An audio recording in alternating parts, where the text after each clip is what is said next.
어제 국회 정무위에서는 홈플러스 기업회생 신청과 삼부토건 주가 조작 의혹에 대한 현안 질의가 있었습니다. 오늘 이슈플러스에서는 이 문제부터 짚어보겠습니다. 문소영 기자와 함께합니다. 어서 오세요. 안녕하세요. 안녕하세요.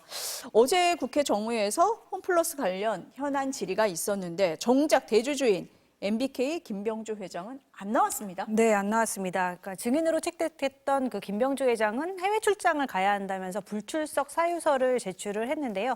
회의 시작부터 여야를 막론하고 이 회장의 불출석에 대해서 비판이 쏟아졌습니다. 국민의힘에서는 지난 11일에 증인 채택을 했는데 이틀 뒤인 13일에 중국 지사, 이제 홍콩 지사를 통해서 회의 일정을 잡았고 18일에 국회에 나와달라고 했더니 17일부터 19일까지 그 출장을 잡은 꼼수를 부렸다면서 국회를 경시하고 있다라고 비난을 했고요.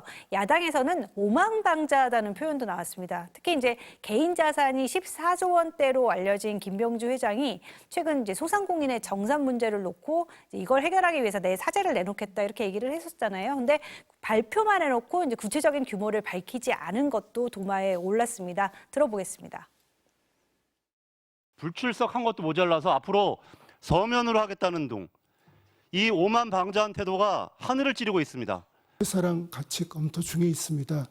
규모하고 방법에 대해서 수요일 내에 정리해서 보고 드리겠습니다. 이번 사태로 인해서 많은 투자자들이 손해를 보게 되는데 어떻게 책임지실 겁니까? 회생 절차 통해서 투자자들 원금 전액 다 변제될 수 있도록. 지금 회의 발언 보니까 투자자 손해가 언급이 되고 있는데 홈플러스가 기업 회생 절차를 신청하기 전에 1,500억 원 넘는 단기채를 발행했다. 이것도 문제 아닙니까? 네, 그렇습니다. 어제 국회에서는 이제 홈플러스가 신용 등급이 강등될 것을 알면서도 이제 단기 채권을 투자자들에게 팔았다는 정황이 농후하다 이런 지적들이 나왔었는데요. 실제 홈플러스는 이제 신용 등급이 하락하기 한 달 전에 2천억 원이 넘게 사채를 발행을 했고요. 불과 사흘 전인 이제 2월 25일에도 단기 사채 820억 원어치를 발행을 했거든요. 이에 대해서 홈플러스는 이제 회생 신청을 준비한 시점은 신용 등급이 내려간 2월 28일이라고 주장을 하고 있으니까 이거 미리 몰랐다는 얘기입니다. 네. 결국 금감원이 나섰습니다. MBK에 대해서 검사에 착수를 했죠. 네, 그렇습니다. 오늘 오전에 이복현 금융감독위원장이 이제 긴급 브리핑을 갖고 오후부터 홈플러스 대주주 MBK 파트너스에 대해서 검사에 착수한다 이렇게 밝혔습니다. 이제 금감원이 이렇게 특정 사안과 관련해서 사모펀드를 전격 검사하는 건 이번이 처음이라고 합니다. 금감원은 MBK 파트너스가 홈플러스의 신용등급 하락을 먼저 알고 또 빠르게 기업 회생 신청을 결심했다 이렇게 보고 있는데요. 언제 알고 그럼 언제 또 회생 신청을 결심을 했는지 이 부분을 밝히는데 검사가 집중이 될 걸로 예상이 됩니다.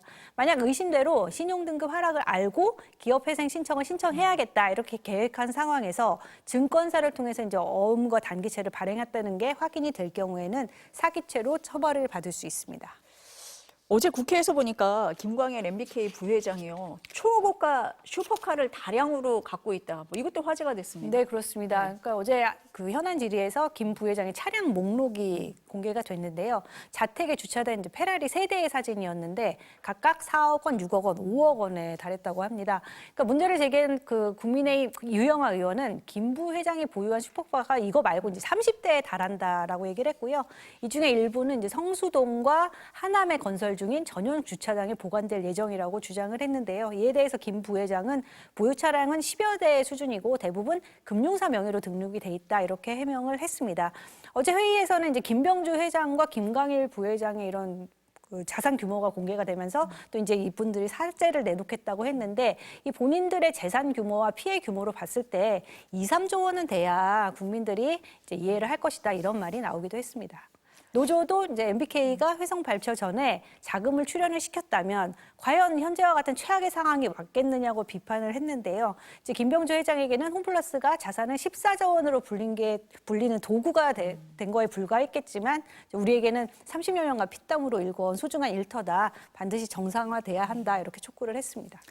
어제 정무위에 보니까 삼부토건 주가 조작 의혹도 이제 현안 질의에서 네. 다뤄졌는데 또 다른 시세 조작 의혹이 제기가 됐습니다. 네, 이제 아시는 것처럼 삼부토건이 2023년 5월에 우크라이나 재건 사업 테마주로 5배가 넘게 폭등을 했잖아요. 야권에서는 이제 도이치모터스 주가 조작 사건의 주요 인물인 이종호 전 대표, 이 김건희 여사의 계좌 관리인이죠.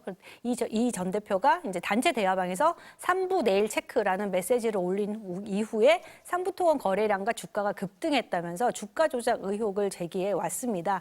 이제 금융감독원이 추적 중인 시세 차익 규모는 대략 100억 원대인데요. 그런데 당시 5배 폭등한 종목이 이거 말고 또 있다는 겁니다. 그러니까 코스피 상장사인 웰바이오텍이라는 주식인데요. 주가가 폭등한 그 기간 동안 이제 웰바이오텍은 3차례에 걸쳐서 전환사채를 주식으로 바꾸는 작업을 진행을 합니다. 발행가가 시세의 3분의 1 정도밖에 안 됐고 이제 발행된 주식 수가 1,500만 주에 달했다고 하는데요. 이 주식을 모두 거래를 했다면 최대 400억 원에 달하는 시세 차익을 거뒀을 거라는 이런 추산이 나오고 있습니다.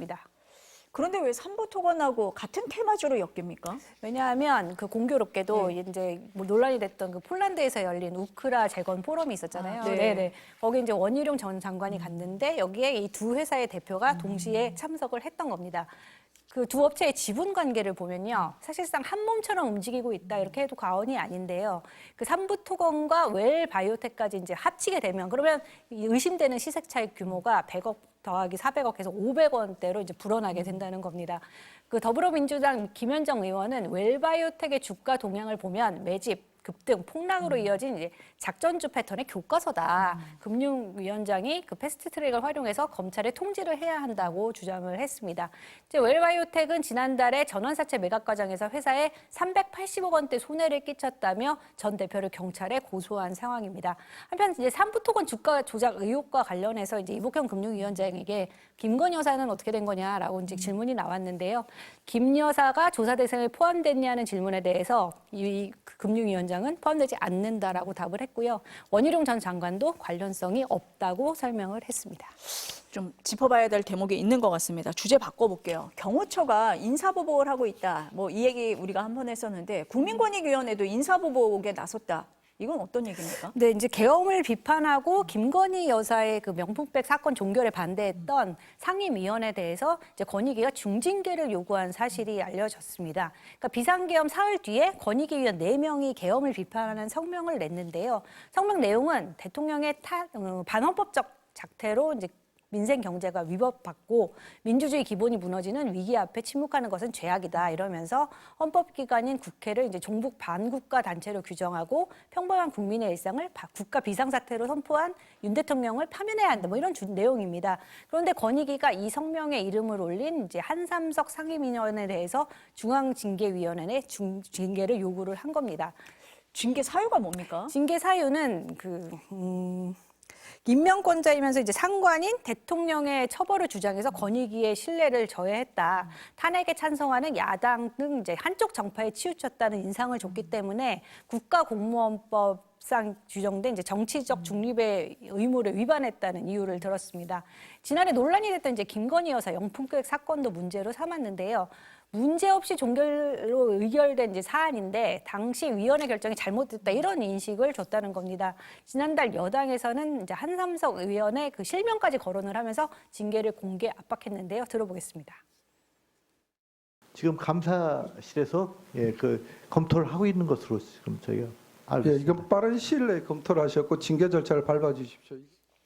네, 이제 한삼석 위원은 그 23년 동안 권익위에서 일한 공무원입니다. 그래서 이제 상임위원회 위원장의 제청으로 이제 대통령이 임명을 하는 1급 공무원인데요. 이제 성명에 참여했던 다른 상임위원들과는 달리 이제 윤석열 대통령의 임명을 받은 겁니다. 함께 성명을 발표한 비상임위원들은 정작 대통령 비판은 이제 하지 못하게 권익위가 제어를 하면서 보복성, 공무원 길들이기 징계에 나섰다 이렇게 비판을 하고 있습니다. 인사보복이 이어지고 있군요. 오늘 말씀 여기까지 듣겠습니다. 감사합니다.